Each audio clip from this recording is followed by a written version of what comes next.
Hi, I'm Eric Searfoss Miller, Level 1 Judge. With me is Matt Koerbel, and we are here to talk about... Is it Mill? It is Mill, yes. It is Mill. Awesome. Well, let's look at the deck, because let's just start off right here. This is definitely a pile of Magic cards that you have assembled here. 75 if you count the sideboard, 75 standard legal Magic cards. So we have the sideboard right here? Yes. Awesome. Well, let's walk through the main bits of this deck, because I really want to start talking about these enchantments. Yes, yeah, those are right in here. We have Drowned Secrets here. So whenever you cast a blue spell, target player puts the top 2 cards of their library into their graveyard. That's pretty cool. Then we have Psychic Corrosion. What does that do? So Psychic Corrosion is basically the heart of the mill engine of this deck. So whenever you draw a card, the opponent mills the top 2 cards of their library. So anytime you draw, whether it be from your normal draw step, effects of draw spells, anytime they will mill 2. And these enchantments stack. So for example, if you have 2 of those on there, you draw a card, they mill 4 cards, etc. Alright, and then we have this boy, the Big Papa... Patient Rebuilding. Patient Rebuilding. Yeah, that one's a little bit hard. What does 5 mana buy? Well, 5 mana buys at the beginning of your upkeep, your opponent will mill 3. And if any of those 3 cards that are milled are lands, you get to draw. So for each land that's milled, you get to draw a card. Now, the combo is...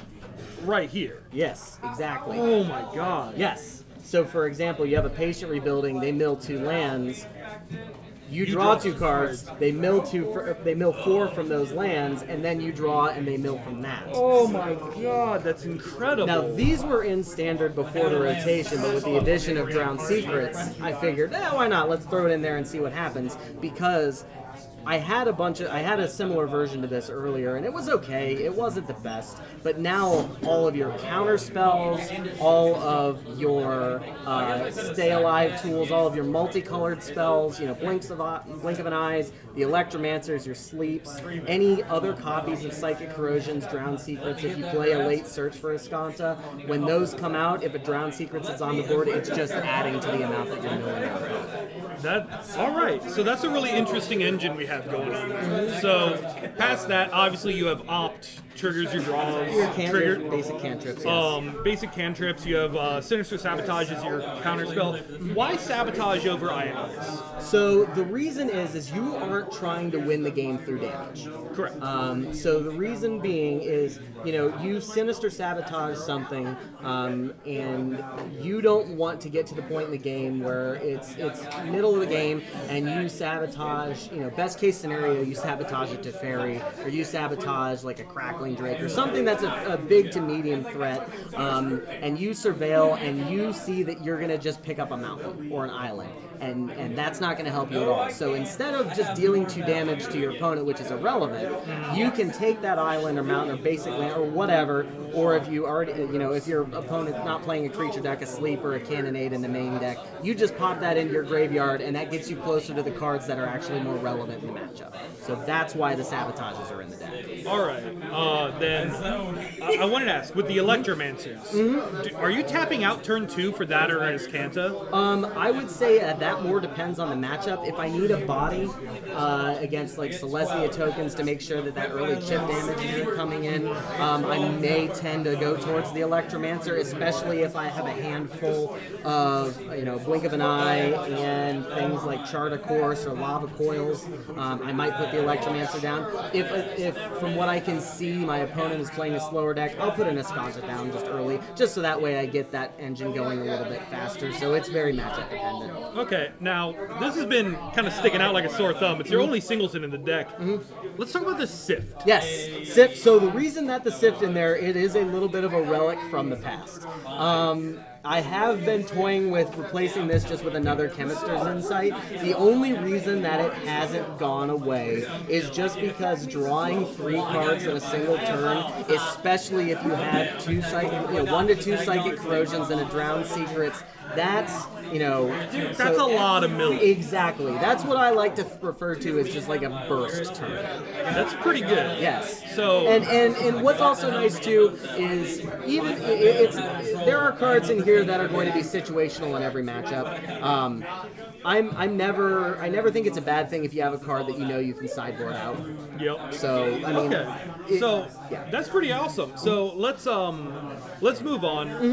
Let's look at your removal. You got fiery cannonades, lava coils, and sleeps. Yes. Now we had you on camera earlier today, and these lava coils, absolutely amazing against those phoenixes that we saw. Yes. It's good against both phoenixes actually, which. I love the fact that you have these main deck. Yes. These are, however, your only non-blue spells. Right. For the Drowned Secrets. So, but Sleep. How good has that been for you? It has been. I played against the Wayward Sawtooth deck, if I remember correctly, and that bought me enough time to pull a Blink of an Eye off of the top, and my opponent had Experimental Frenzy out, so it has bought me enough time. Again, it's a spell that it prevents me from taking a lot of damage that turn, and if I have a Drowned Secrets, it again fuels the mill engine. It's not perfect, in the best case scenario. I have been toying with a Dimir version of this. That would be a Ritual of Soot, or a Vraska. That would be a Ritual of Soot. This would be something like a Vraska's Contempt. So it's not exactly 100%, but again, red and blue right now don't have the best board removal, so I figure I'm working with what I can, and that's and it's just delay. If you've ever played Hearthstone, it's kind of similar to like a freeze effect. Yeah. So I want to just touch on these real quick, and then we'll move on to your sideboard. Yep. We have a Ral Zarek and a Niv Mizzet. They are notably the only foils in your main deck because they seem to be the only actual win cons. Besides making sure that your opponent's deck doesn't have any more cards in it. Yes.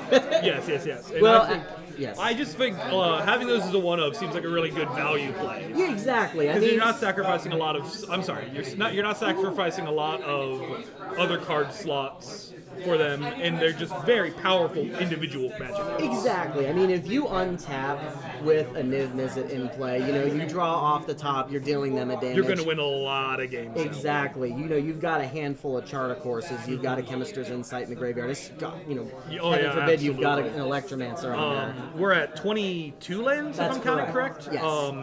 Mostly blue heavy, makes sense. Now, let's move on to the sideboard. We have Lightning Strikes, pretty standard removal. Sentinel Totem? Sentinel Totem. That is a slightly more expensive Tormod's Crypt with a Scry effect. All right. So that is for, I wish it had come out a little bit earlier when I was on stream. That is for Graveyard Hate against the Arclight Phoenixes, against the Golgari Reanimator decks. That makes sense. Against control decks that want to be jump-starting a lot of different things.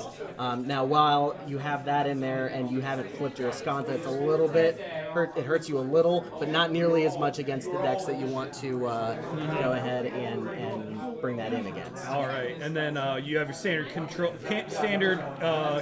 package. Yep. A Fire Mind's Research, just make it a little bit more. Right. That's probably good against control decks. Yes, exactly. I might swap out an Escanta for a Fire Mind's Research, just depending on if they're throwing a lot of hate that way, or if I'm consistently getting my land drops and the Escanta isn't doing as much. Then we have these Beacon Bolts.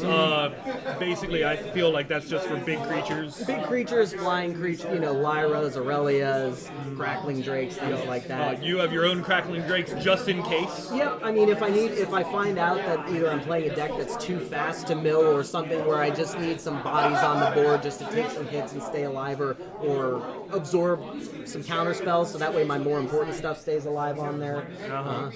Those are in there too, or just some other threats. And then we have Selective Snare. What is Selective Snare has been one of my most favorite techs coming out of the sideboard, besides the Sentinel Totem. What does it do? So it is similar to Echoing Truth. We'll keep it this way. Sorry, Echoing Truth. It's similar to Echoing Truth. It's X and a blue. Return X target creatures of the creature type of your choice to their owner's hand. That's phenomenal against the Selesnya tokens. Selesnya tokens, the Wayward Sawtooth for dinosaurs, angels, That's incredible. Goblins if you're playing like mono red, things like that, and then a Dream Eater to come in for any big just another threats. big threat. Surveil, it's a flyer, so just things like that. All right.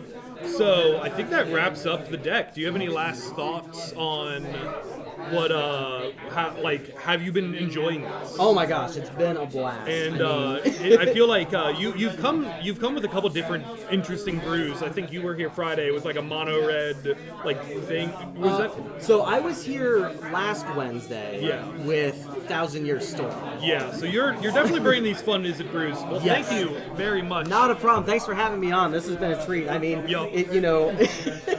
if one person tries this out and gets horribly Absolutely. crushed, that's I don't take any responsibility for it, but I hope that they have fun All trying right. it. Well, thank you, and thank you for watching. I'm Eric. We're here at Epic Loot Center Mill, and I'll see you next time. Goodbye.